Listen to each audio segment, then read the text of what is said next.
तो हेलो दोस्तों, स्वागत है आपका हमारे इस स्टडी यूट्यूब चैनल पर। तो देखिए, आज हम आप लोगों को पढ़ाएंगे क्लास टेंथ का जो एक्सरसाइज 3.3 है, उसको हम आप लोगों को हल कराएंगे। तो बने रहिए इस वीडियो में, यानी दो चरहिक समीकरण का 3.3 एक्सरसाइज को हम लोग हल कराएंगे। तो देखिए, इसको हल करने से पहले आप लोग विधि सब जान गए थे, यानी जितने इसके सूत्र होते हैं उसके बारे में आप लोग सब बता दिया गया है।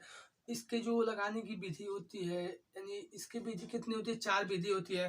पहला होता है आपका प्रतिस्थापन, दूसरा विलोपन, तीसरा आपका होता है ब्रज गुणनखंड विधि, और चौथा क्या होता है, ग्राफी विधि होता है। पहला देखिए आपका विलोपन विधि या प्रतिस्थापन विधि, दूसरा आपका विलोपन, पहला प्रतिस्थापन, दूसरा विलोपन, तीसरा ब्रज गुणनखंड और चौथा ग्राफ विधि।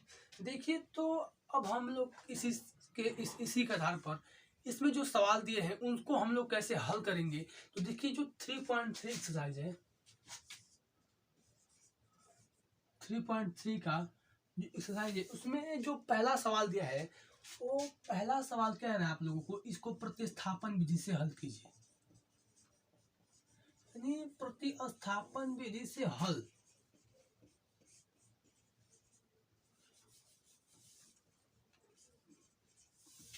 तो देखिए, इसमें जो सवाल दिया है उसको हम लोग हल करेंगे।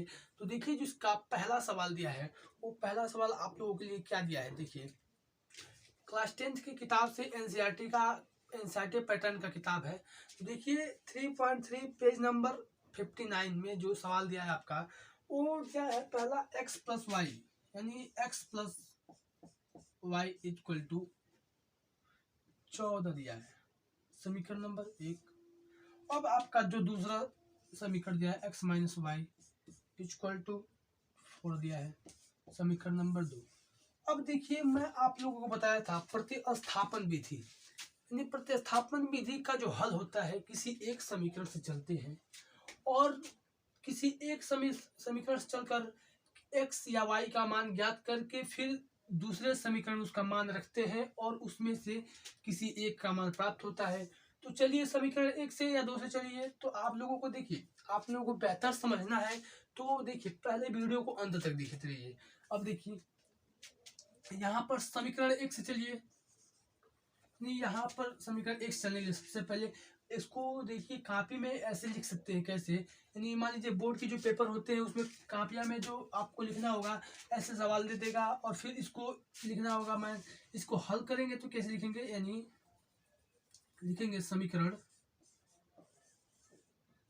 1 से, बस इतना लिखकर समीकरण 1 से, और इसको समीकरण 1 को और फिर लिख देंगे x प्लस वाई बराबर 14।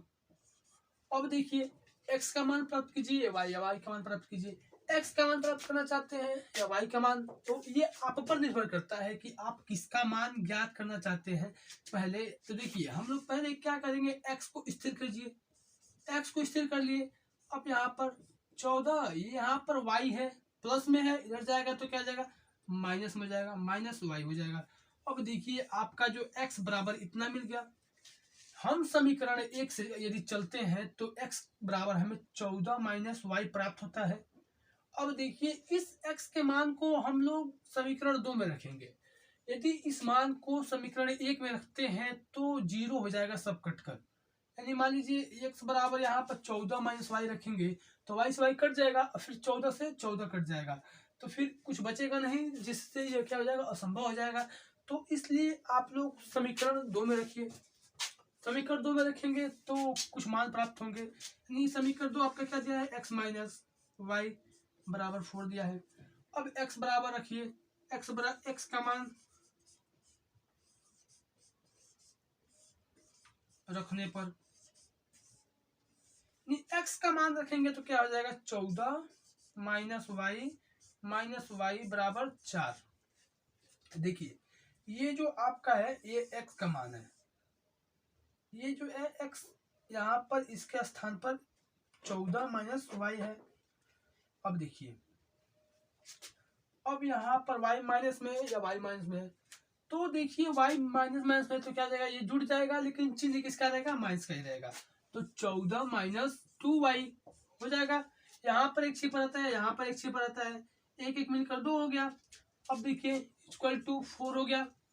अब इस y को इधर भेजिए, इस माइनस 2y को, और इस 4 को इधर लाइए, तो क्या हो जाएगा, इसको इधर भेजेंगे तो पहले इसको इधर लाइए, यानी 14 माइनस 4 बराबर, इधर माइनस से इधर जाएगा तो क्या जाएगा, प्लस हो जाएगा, तो 2y हो जाएगा। अब देखिए 14 में से 4 घटेगा, 10 हो जाएगा, बराबर 2y हो जाएगा। y को स्थिर रखिए, y के गुणांक का अचर में भाग कीजिए, 10/2, y बराबर कितना मिल गया, 5 मिल गया।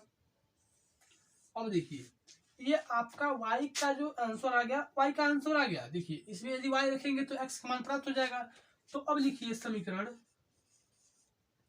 1 में, अब देखिए यहाँ पर जो y का मान आपका निकल कर आ रहा है, इसका मान आप समीकरण 1 में रखिए या 2 में रखिए, इससे कोई अंतर नहीं होगा, इसमें किसी का मान 0 नहीं आएगा, यानी इसमें कोई कटेगा नहीं। तो इसलिए देखिए इसमें है, तो यदि जिस समीकरण से चलेंगे उस समीकरण में इसका मान न रखकर उसके अगले वाले समीकरण जो दिया जाएगा, पहला या दूसरा, उसमें रखेंगे इसका मान। लेकिन इसमें क्या है, यदि x या y का मान प्राप्त हुआ तो हम किसी भी समीकरण में रख सकते हैं। मान लीजिए यहाँ पर समीकरण 1 में रख दिए, समीकरण 1 में रखने पर, समीकरण 1 में रखेंगे तो समीकरण 1 क्या है, x प्लस वाई बराबर 14 है, हो गया।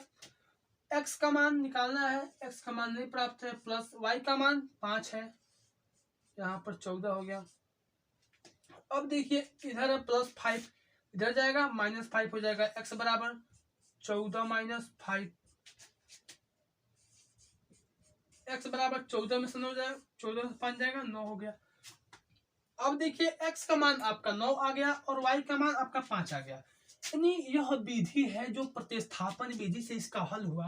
यानी समीकरण जो है x प्लस वाई और x minus y, x plus y equal to 14 और x minus y equal to 4 का जो आंसर आपका आएगा, x बराबर 9 आ गया और y बराबर 5 आ गया। ये आपका जो है आंसर हो गया। देखिए ये आपका पहला आंसर और ये आपका आंसर। देखिए अब देखिए इसी प्रकार हम लोग इसमें जितने सवाल दिए हैं उसको सारे को हल करेंगे। तो देखिए अब इसका दूसरा जो सवाल दिया है, इसका दूसरा सवाल जो दिया है, तो देखिए जो आपका ये दूसरा सवाल दिया है, दूसरा क्या सवाल दिया आपका, s माइनस टी बराबर 3 और s upon 3 plus t upon 2 equal to 6 दिया है। अब हमें इसका हल कैसे करना है, प्रतिस्थापन विधि से हल करना है। तो इसको हल कीजिए, यानी इसमें समीकरण 1 से या 2 से चलिए, यानी चलिए समीकरण 1 से चलिए।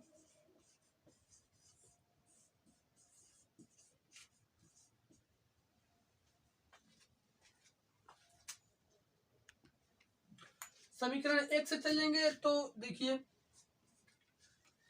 क्या दिया है, s माइनस टी बराबर 3 दिया है। अब यस को स्थिर रखिए, टी को स्थिर रखिए, तो यस को स्थिर रखिए, यहाँ पर 3 प्लस टी हो जाएगा, यहाँ पर टी माइनस में इधर जाएगा तो प्लस हो जाएगा। ये आपका यस का मान हो गया समीकरण 1 से प्राप्त। समीकरण 1 से प्राप्त यस का मान जो है समीकरण 2 में रखेंगे, यानी यस का मान जो यहाँ पर है, यहाँ पर रखेंगे समीकरण 2 में। तो देखिए यस का मान समीकरण 2 में रखने पर,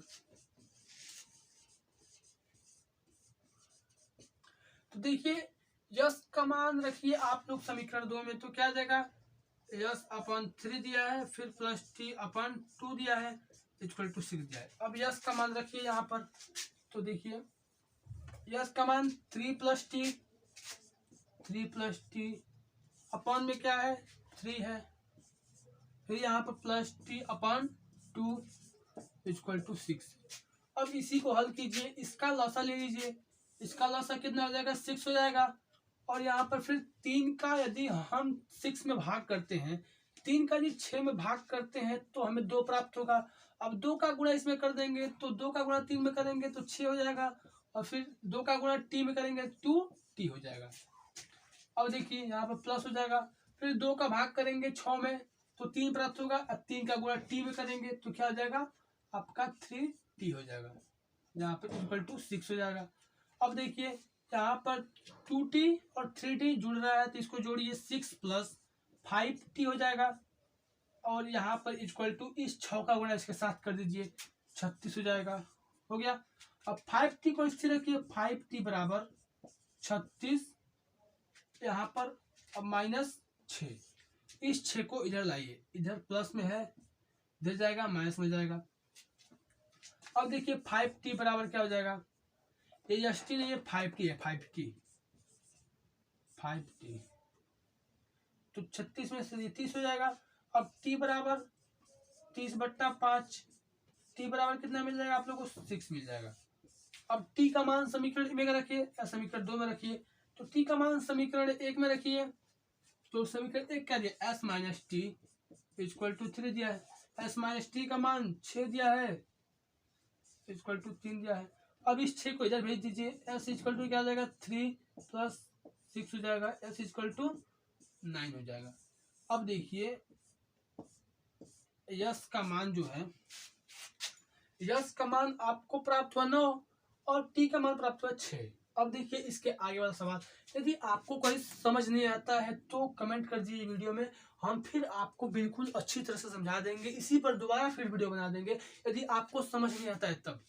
यदि आप बिल्कुल अच्छी तरह से समझ रहे हैं तो कमेंट कर दीजिए कि हाँ सर समझ आ गया या नहीं आया कहाँ समझ आया कहाँ नहीं आया ये आप लोग बताते रहिए। देखिए जल्द ही लाइव वीडियो चलने वाला है तो लाइव वीडियो आएगा तो लाइव स्ट्रीम में आप लोग वैसे बोलते रहिएगा लेकिन अभी समझ आ रहा है नहीं आ रहा है कमेंट कर दीजिए। सही में आ रहा है समझ में तो कमेंट जरूर कीजिए ठीक है। देखिए आपका जो तीसरा सवाल दिया है 3x minus y equal to 3 यानी आपका जो समीकरण नंबर पहला है 3x minus y equal to 3 आपका जो दूसरा समीकरण 9x minus 3y equal to 9 है। अब क्या करना है इसी को प्रतिस्थापन विधि से हल करना है। प्रतिस्थापन विधि से आप लोग हल कीजिए। देखिए समीकरण 1 या 2 से चलिए हर बेर यानी 2 सवाल लगाए हम लोग और दोनों सवाल में क्या है कि हम लोग समीकरण 1 से चले तो चलिए इसमें समीकरण 2 से चलते हैं। समीकरण 2 से चलिए समीकरण 2 से तो क्या हो जाएगा 9x minus 3y equal to 9 हो जाएगा। हो गया। अब देखिए 9x को इससे रखिए इसको इधर भेज दीजिए इक्वल टू में 9 प्लस 3y हो जाएगा ये इधर माइनस है तो इधर जाएगा प्लस हो जाएगा। अब देखिए 9x को देखिए अब x को इससे रखिए इस 9 का जो गुणांक है x का गुणांक 9 है। अब 9 का इधर जो भाग कर दीजिए 9 प्लस 3y अपन में 9 देखिए ये आपका x का मान प्राप्त हो गया। अब x का मान समीकरण आप लोग 1 में रखिए x का मान समीकरण 1 में रखने पर देखिए समीकरण 1 में रखेंगे तो देखिए समीकरण 1 आपका क्या दिया है 3x minus y equal to 3 दिया है। अब रखिए x का मान तो यहाँ पर 3 इंटू हो गया फिर यहाँ पर 9 प्लस 3y अपन में 9 हो गया माइनस y हो गया इक्वल टू 3 हो गया। अब 3 का गुणा ऊपर में कर दीजिए 27 हो जाएगा यानी 9 का गुणा 3 में 27 प्लस 3 का गुणा 3 में 9y अपन में 9 माइनस y इक्वल टू 3।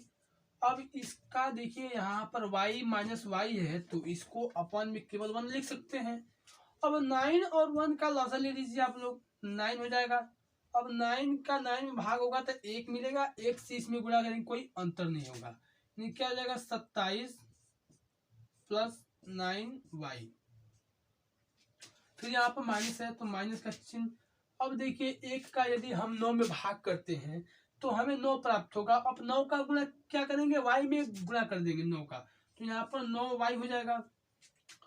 अब यहाँ पर इक्वल टू में 3 हो जाएगा। हो गया। अब इस देखिए यहाँ पर 9y माइनस 9y हो गया यानी यह कट जाएगा y यानी इसमें अब किसी का मान नहीं बच रहा है यानी y का मान क्या निकालना असंभव है y का मान इसमें नहीं निकल पाएगा। तो देखिए यदि y का मान नहीं निकल पाएगा तो x का मान भी क्या होगा नहीं निकल पाएगा। तो देखिए अब इसमें यदि समीकरण, चलिए समीकरण पहले से चल सकते हैं, एक बार देख लीजिए।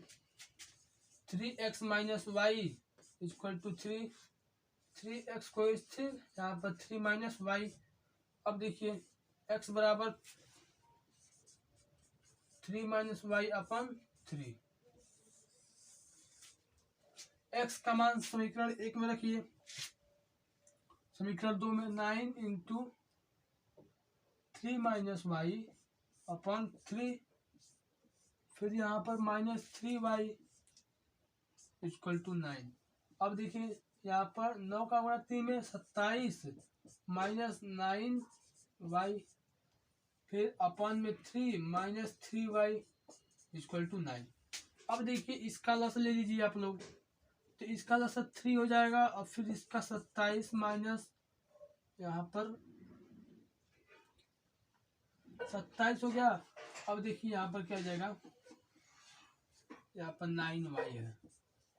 अब देखिए यहाँ पर माइनस 9y हो गया, फिर यहाँ पर माइनस 1 का भाग करेंगे 3 में, 3 प्राप्त होगा, 3 का गुणा 3y में माइनस 9y हो गया।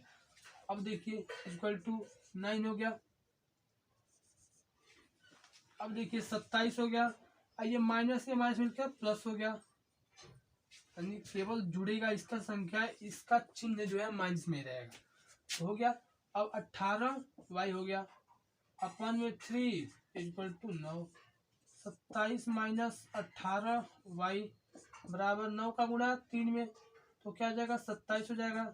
अब इस 27 से ये 27 कट जाएगा, माइनस 18y बराबर क्या मिल जाएगा, 0 मिल जाएगा। अब देखिए y बराबर क्या मिल जाएगा, 0 मिल जाएगा। y का मान आप समीकरण 1 में रखिए, तो y का मान जो समीकरण 1 में रखेंगे तो क्या जाएगा, 3x माइनस वाई बराबर 3। अब 3x माइनस 0 बराबर 3। अब 3x बराबर 3x बराबर 3/3, यानी x बराबर क्या आपका प्राप्त हुआ, x बराबर आपका 1 प्राप्त हुआ है, यानी x का मान 1 और y बराबर 0 आ गया। देखिए यहाँ पर कुछ गलत हो रहा था, तो इसलिए देखिए यदि आप लोग समीकरण 1 से चलते हैं, यदि आपका मान सही नहीं आता है तो आप लोग समीकरण 2 से चलिए। देखिए इसमें 2 समीकरण दिया है, आप किसी से भी चलेंगे आपका आंसर आएगा जरूर। तो देखिए इधर कोई एरर आ गया, कोई गलती हो गई हमसे, तो इसके लिए सॉरी। तो देखिए अब इस विधि से आप लोग यानी समीकरण हम 2 से चले तो इसका मान नहीं आया, समीकरण 1 से चले इसका मान आ गया, तो देखिए इसका मान आ गया यानी ये सही है, इसका मान नहीं आया ये गलत है। तो इस विधि को ना समीकरण 2 से ना चलिए। फिर देखिए आपका जो 5 नंबर सवाल है इसमें अंडर रूट दिया है, तो ये आप लोग के लिए शायद कठिन लग रहा होगा। तो देखिए जो अंडर रूट के सवाल होते हैं वो बहुत आसान होते हैं, तो देखिए इसको कैसे हल करेंगे। इसमें भी समीकरण 1 हो गया, ये समीकरण 2 हो गया। सबसे पहले क्या करते हैं, समीकरण बनाते हैं, समीकरण 1 2 बन गया। अब देखिए किसी समीकरण 1 से चलिए, समीकरण 1 से चलेंगे तो क्या आ जाएगा, under root 2x plus under root 3y बराबर 0 हो गया।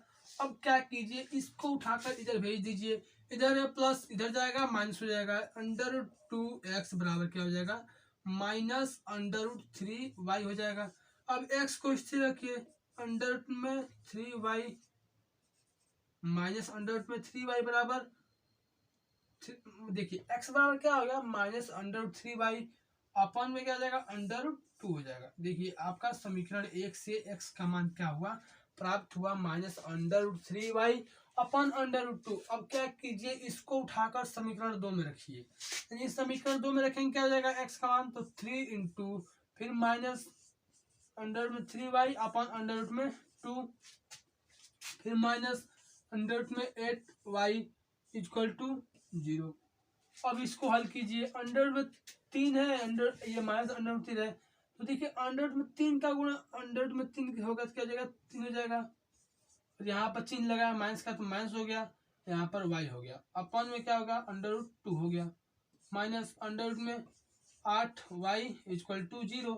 अब क्या कीजिए, इसका लॉस लीजिए, इसका लॉस अंडर रूट में 2 हो जाएगा, इसमें कोई परिवर्तन नहीं होगा, इसको ऐसे उतार देंगे, फिर माइनस और फिर इसका गुणा। देखिए एक का यदि हम भाग करते हैं अंडर रूट 2 में तो अंडर रूट 2 आएगा, अंडर रूट 2 का गुणा इसके साथ कर देंगे तो क्या आ जाएगा, यदि इसके साथ करेंगे तो माइनस है, यहाँ पर माइनस हो गया, अंडर रूट में 16 हो जाएगा, यहाँ पर y हो जाएगा बराबर 0 हो जाएगा।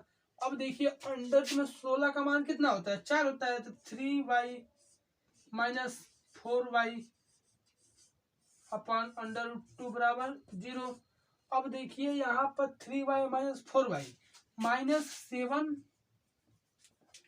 देखिए यहाँ पर क्या जाएगा माइनस 7y हो जाएगा, और अंडर रूट 2 का गुणा 0 के साथ होगा तो क्या हो जाएगा 0 हो जाएगा। अब y बराबर क्या मिलेगा आपको 0 मिल जाएगा, यानी -7 को इधर भाग में भेजेंगे तो 0 बट्टा -7 हो जाएगा, यानी इसका मान क्या आ जाएगा 0 हो जाएगा। इससे हमें y का मान क्या हुआ 0 प्राप्त हुआ, और y बराबर 0 प्राप्त हुआ तो x बराबर भी 0 प्राप्त हुआ, क्योंकि इसके जो सबके समीकरण दिया है इसके बराबर भी क्या है 0 है। तो इसको भी ज्ञात कीजिए, y का मान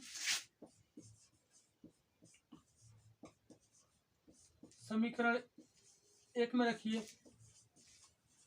अंडर रूट में 2x प्लस अंडर रूट में 3y इक्वल टू 0 हो गया, और फिर रखिए अंडर रूट में 2x प्लस अंडर रूट में 3y का मान 0 इक्वल टू 0, अंडर रूट में 2x प्लस 0 बराबर 0। इस 0 से देखिए 0 इधर जाएगा, 0 में 0 घटेगा तो 0 हो जाएगा, फिर अंडर रूट 2x बराबर 0, x को स्थिर, फिर अंडर 0 में अंडर रूट 2 का भाग, क्या मिल जाएगा 0। देखिए x बराबर भी 0, y बराबर भी 0, और जो आपका समीकरण बता उसके बराबर भी क्या होगा 0। तो चलिए आज के लिए इतना ही, और फिर अगले लेक्चर में मिलेंगे।